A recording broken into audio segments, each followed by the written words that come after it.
every now and then, something comes out that captures the attention of a good number of the masses of black people. And the preferred posture for all of us in moments such as those is to engage in unmitigated and unreserved celebration and praise of whatever product has been presented to us and the beautiful black people that are involved in creating that product. And during those moments, when somebody who comes with a Pan-African or an African-centered perspective, people that engage, often the themes that are being presented in whatever this product is, more or less on a permanent basis, especially when the considerations are sociocultural and political and economic, your analysis can be considered a nuisance to many of your people who simply want to engage in celebration and praise of whatever the product is. And you can be called anything from basically, you know, distressing the dance, yeah, you know what I'm saying, that's shutting down the party, to being an out and out hater. I've even seen on occasions some of the resistance to any analysis that goes beyond praise and celebration, that engages, yeah, in anything more substantive, or let's say that the substantive analysis doesn't simply confine itself to praise and celebration, that it goes beyond it. I've even seen responses to it that are quite aggressive at times. And so I'm only saying that to say I'm very aware of what the moment is right about now as far as the film Sinners is concerned. I will be engaging in critique. But I've decided, brothers and sisters, that with all of the review and analysis that goes on in the social media streets from all kinds of perspectives, there must be a space for the black nationalist, Pan-Africanist, African-centered, universal African nationalist perspective.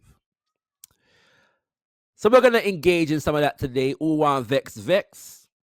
We're not begging no friend, but we're loving no seeing we. So I went to see the film Sinners, directed by Ryan Coogler, starring Michael B. Jordan. Yeah, I didn't watch any interviews before going to see the film. I didn't watch any reviews or analysis before going to see the film. I barely even watched the trailer, but I was aware of the fact that it was being very much celebrated by our people worldwide for its depiction of African people in the United States of America, the history and culture of African people in the United States of America. And having watched the film, I can say much of that is praise well earned and well deserved. Ryan Coogler is a fantastic director creatively, and Michael B. Jordan is an amazing actor. His acting in this film elevated him, in my estimation. Yeah. And by the way, spoiler alert, spoiler alert, spoiler alert. Because he played two characters in this film, and they were twin brothers, Smoke and Stack.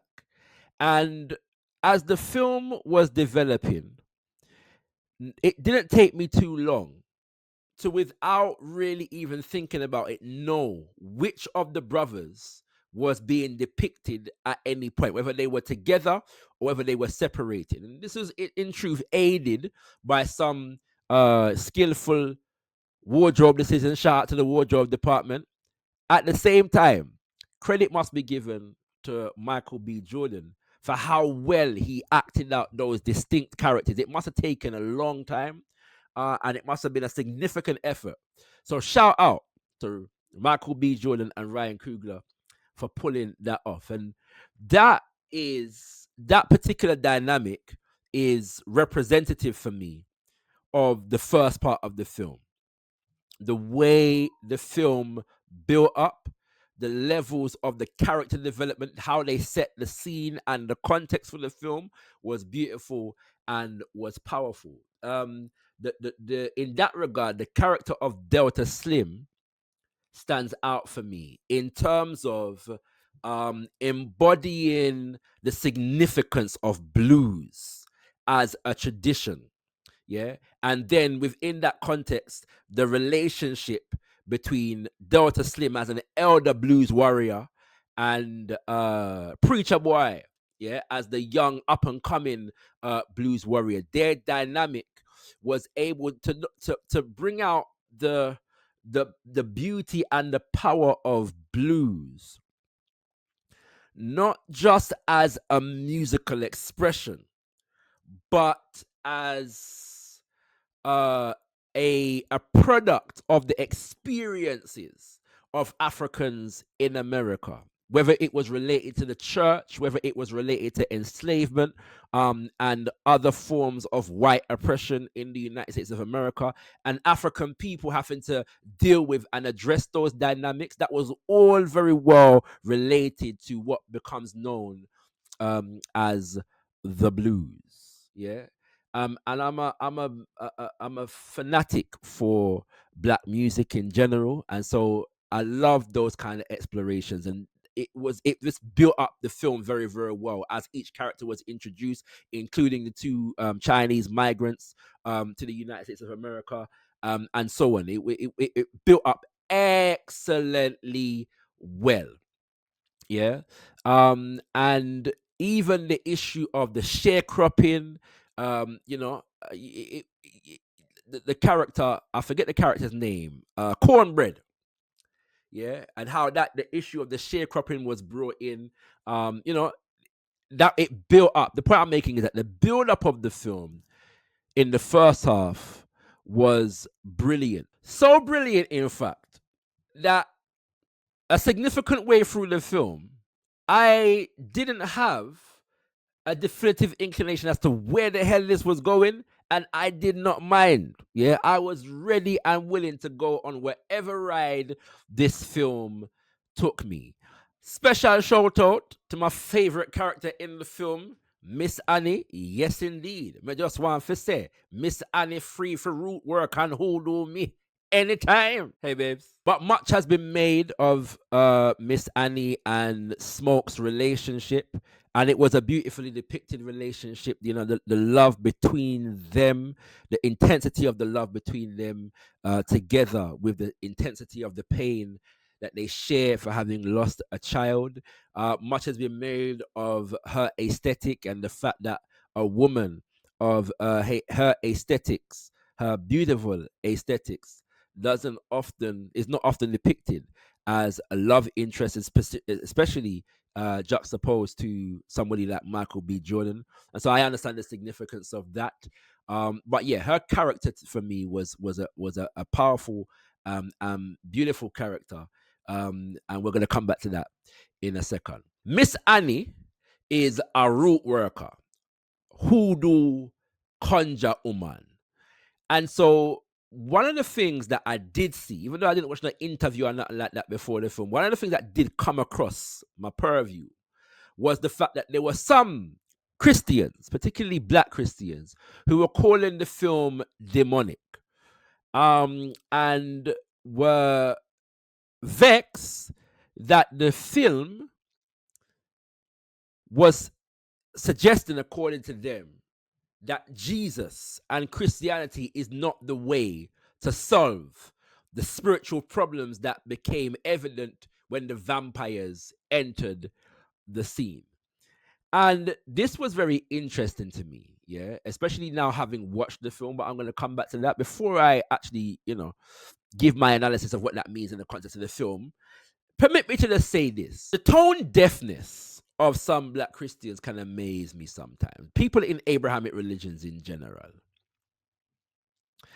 Because it should be obvious to anybody with at least a little bit of sense and knowledge of history that the Christian religion narratives associated with it and institutions associated with it has been a primary propaganda machine in the demonization, the degradation, and disrespect of other spiritual systems in general and African spiritual systems in particular.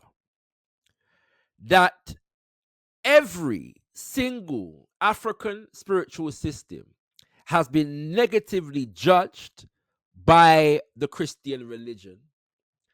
And as a result of that fact, as it relates to Hollywood, African spiritual systems and retentions are routinely demonized to the hypervalorization and exaltation of Christianity and the blood of Jesus in its capacity to solve all problems. In a film dealing with vampires and other forms of supernatural devilishment, wickedness, it is not uncommon for an African spiritual system, hoodoo, voodoo, obia, etc., to be depicted as the work and the source of power of whoever in the film is dealing with the wickedness and the evil. It is routine for Western cinema in general and Hollywood in particular to negatively characterize and depict African culture and African spiritual systems in particular. And had that been the case in this particular film, that would have been par for the course. That would have been the film following the normal dictates of Hollywood and how Hollywood represents itself. And so it seems that some of our Black Christian brothers and sisters, including, I saw a tweet today by rapper Chip saying that the film was mocking Christianity.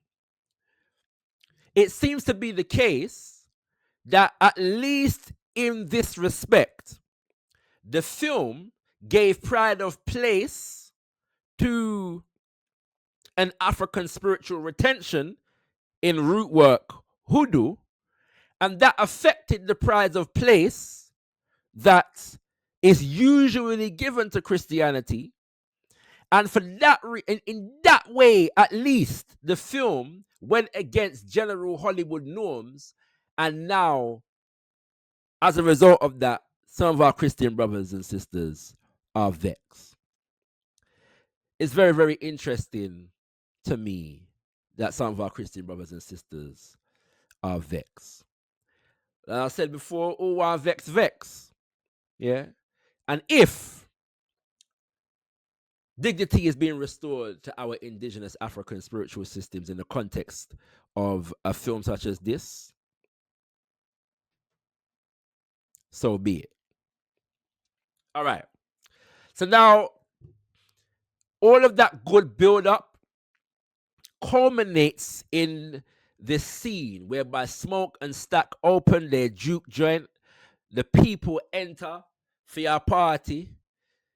Delta Slim begins the musical vibration, and then the elder hands over to the junior in Preacher Boy and him guitar to take over the vibration. Yeah. Now, bear in mind that a context has already been set. This relates to the previous point in terms of the Christianity thing. That the blues was referred to as the devil's music. Yeah. And this was related to this legend of certain blues stalwarts and pioneers having supposedly signed a deal with the devil at the crossroads. This is another example of exactly what I'm talking about, right? Because the devil at the crossroads was a mischaracterization of the Orisha or Loa Elegba Eshu or Eshu Elegba, who is the guardian of the crossroads. But generally speaking, it's become popular within Christian traditions, Africans who are Christianized, to depict Eshu as the devil of their faith, representative of the devil. which is a gross mischaracterization of what Eshu represents. But that's been a common depiction of Eshu coming through the ages, and a common depiction that in some degrees has been appropriated by blues artists themselves. There's nuances within how that appropriation takes place. But the point I'm making is that Eshu is routinely depicted as the devil of the Christian faith. And we have Christians who are out here complaining about this film and its lack of valorization of Christianity. But let's let's move on from that particular subject. But the point I was making is that this scene really now, after all that build up of the significance of the blues is going to be made manifest in this particular scene. And it is a beautiful scene, best scene in the film. And I'm sure I'm not going to be the only one who says that. It's just so well put together. Ryan Coogler is a master of constructing these scenes. It reminded me somewhat of that casino scene in the first Black Panther film. The way how the scene is constructed, he's just a master. And I think this particular scene outdoes even that scene. When Preacher Boy begins to play, and Preacher Boy's voice is just powerful and beautiful. And we need more voices like that, you know, in nowadays black music. We just need more voices like that. But he begins to sing, and the energy just builds and builds gradually until the ancestors are brought into the room. And not just the ancestors, you know, but various specific groups and expressions of African ancestors were brought into the space and began to dance with our people in the moment. And that was good, because we know that the music has the energy and the vibration to call the ancestor them. But where he outdone himself as a director, in my humble opinion, Ryan Coogler, is how he was able to merge the ancestral vibration and the musical changes that evoked that ancestral vibration and connected it with the blues to the future vibrations, and how he connected it to the funk and the soul and the hip hop of the future. I didn't expect that. So when I saw the guitarist come in, yeah, the funkadelic guitarist come in, I said, yes, the man dep on a vibes. Yes, Ryan Coogler, him gone in the hoodoo I work in a Ryan Coogler right now, you know. Him dep on some serious Mayal Obia voodoo vibration right now. Him gone when he constructed that scene. Yes, spirit was working through the brethren. Yeah, I have no doubt of this. That scene was the way how the scene gradually and developed, and the different elements it played on and drew out all of my better held African-centered Pan-African sensibilities, and just drew me in completely. Magnificent scene, wonderful scene, one of the best scenes I have seen in a film. Can't lie, can't lie, can't lie. The problem now becomes that nothing else in the film rose to that level for me after that point. And there were some things that were built up in the first part of the film that I don't think we got enough of a payoff on from a storytelling perspective now in the second part of the film. My first example of this is in relation to the vampire characters and the main vampire, yeah, the main Irish vampire, whose name I'm forgetting. Is it Remick? Yeah. His motivations were not clear to me. He wanted to commandeer Preacher Boy to help him connect with some people on the other side, some ancestral vibration. But then the vampires that he turned and who joined him were all also very musical, and they were channeling certain, you know, spiritual vibration through the music as well. So whenever he turned a vampire, they became musically inclined, and they shared this hive mind, so to speak, that manifested itself musically. So that why he needed Preacher Boy, and what for, it seemed to me required more explanation or exploration for the film to for his character and to be more cohesive, yeah, than just being a generic villain who want to kill everybody. more was needed there. Yeah. The music was very effective. It was still very entertaining, but more was needed there. And the fact that he turned, the first two people that we see him turn were members of the clan, and the Ku Klux Klan, that is.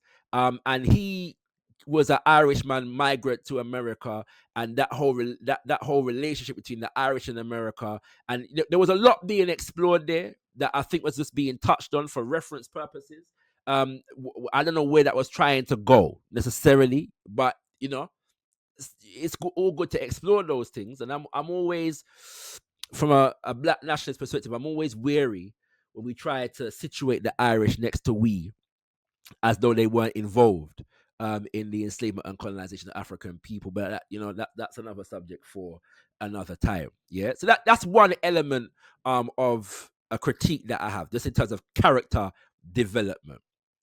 The other thing that I thought about was the fact that, based upon what the Christians were saying and the analysis that the Christians were given in terms of it being demonic and not recognizing Jesus as the way, the truth, and the light, I was expecting to see all out spiritual warfare in the film. So when I saw the vampires come and Miss Annie's role in sharing the understanding of the vampires and knowledge of the vampires with the rest of the brothers and sisters that were there, based upon what the Christians were saying, I'm expecting her to now develop and turn Stack and Smoke and Pearline and Cornbread and everybody, Delta Slim and everybody, into hoodoo warrior.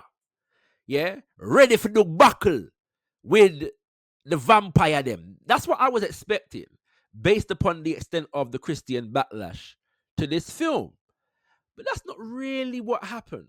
Yeah, that is not really what happened. It just seems that the Christians were just vexed that the way to defeat the vampires them was not depicted as purely and simply the blood of Jesus. Yeah.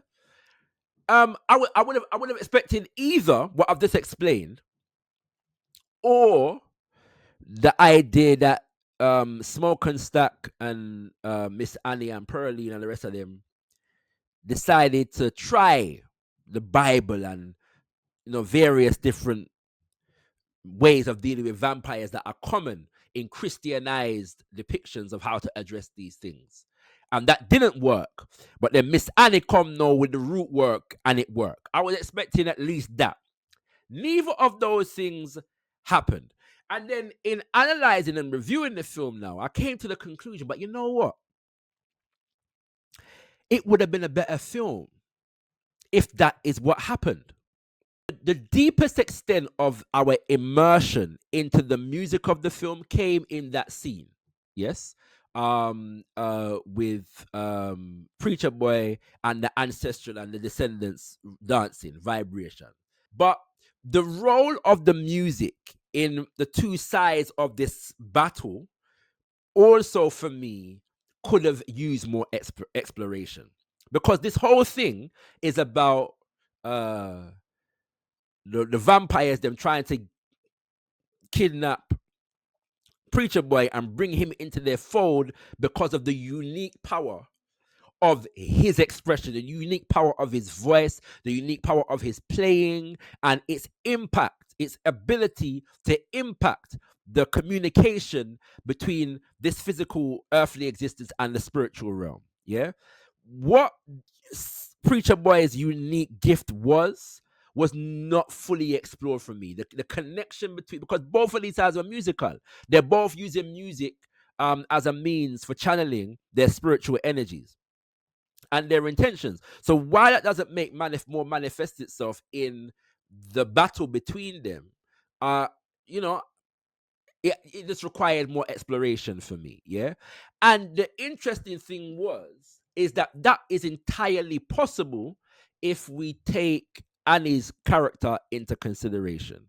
For example, as I said, it would have been a better film if one or two examples that I gave had actually manifested itself. Either the other side, the vampire side, was using Christian whatevers, and Miss Annie galvanize the people them with the hoodoo and defeat them, or they tried or Miss Annie's side tried the Christian thing and it didn't work, and then the hoodoo thing. And then if the hoodoo now was used more in the battle, Miss Annie would have had an opportunity to communicate the value of rhythm and sound, and its role within the spiritual expression, because Preacher Boy is generally speaking channeling this energy unconsciously. And so Miss Annie, through her knowledge, has a capacity to bring this to the mind consciously. And I just feel like it would have given more room to explore the themes in the film in more depth without taking away, in fact, adding to the narrative elements of the story. There is more to be said about the political context of the film and ultimately what we take from it in terms of our experiences as a people and our projection as a people, our goals as a people. And ultimately, even in relation to what I've just said, the conclusion that I have to come to is that the best of ourselves and our intentionality as Black people will never be depicted in Hollywood, because it felt like a lot of these we're encouraged to connect with the beauty of ourselves, but that beauty doesn't seem to complete itself in terms of an ultimate intention of freedom and liberation and self-determination for us as African people. The best we get usually is some allusion to becoming more accepted within white society. Yes. And so what happens is all of our expression, all of our musical expression and that cultural connectedness that we feel and are able to express becomes not a tool for affirming ourselves necessarily as a self-determined people, but just being able to see ourselves more represented. Representation matters on big Hollywood screens. And this is not now a critique of necessarily directly Ryan Coogler and any of the beautiful brothers and sisters that are responsible for this film. It's actually an analysis of the limitations of Hollywood and any white owned film industry, that the ultimate power and purpose, the ultimate impact of our cultural expressions, and therefore the talent of Black people within those industries, is never going to be manifested in Hollywood. I personally don't believe that I have to be satisfied with white media giving us a chance to depict ourselves on screen. I believe that we have a right and a capacity to manifest the best of ourselves within our own institutions. Yeah, but Shakara, it's a Hollywood film. You can't expect Hollywood to do that. Of course. And that is exactly the point I'm making. And so when it comes to being able to critique and analyze and review these films, there is a whole philosophy that comes with filmmaking. Often what we see on the screen is designed not to threaten the philosophies and sensibilities that dominate the industry itself.